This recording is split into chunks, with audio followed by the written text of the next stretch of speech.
Phone வைத்திருந்தா இப்படி ஒரு ஆபத்தா? ஒரு நிமிஷத்துல புரியும்.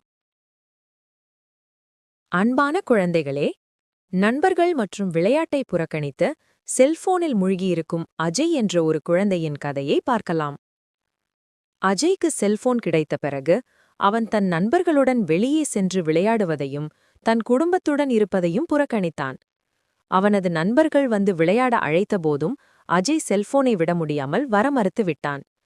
பூங்காவில் மற்ற குழந்தைகள் மகிழ்ச்சியாக ஓடி விளையாடும்போது அஜய் மட்டும் தனியாக ஓரிடத்தில் அமர்ந்து செல்போன் திரையையே பார்த்து கொண்டிருந்தான்.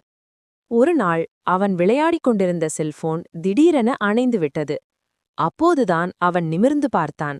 அவனது நண்பர்கள் அனைவரும் சிரித்து மகிழ்ந்து ஒன்றாக மண்வீடு கட்டுவதை பார்த்தபோது தான் எவ்வளவு மகிழ்ச்சியான அனுபவத்தை இழந்துவிட்டோம் என்பதை உணர்ந்தான். அப்போது அவனது தந்தை, செல்போன் ஒரு கருவி மட்டும்தான், ஆனால் உனது நண்பர்களும் விளையாட்டும் உனது உண்மையான மகிழ்ச்சி என்று அன்பாகச் சொன்னார். தந்தையின் வார்த்தைகளை கேட்டு அஜய் தன் தவறை உணர்ந்து உடனே நண்பர்களுடன் சேர்ந்து விளையாடத் தொடங்கினான். அன்று அவன் அடைந்த மகிழ்ச்சி எந்த ஒரு செல்போன் விளையாட்டிலும் கிடைக்காத உண்மையான மகிழ்ச்சியாக இருந்தது.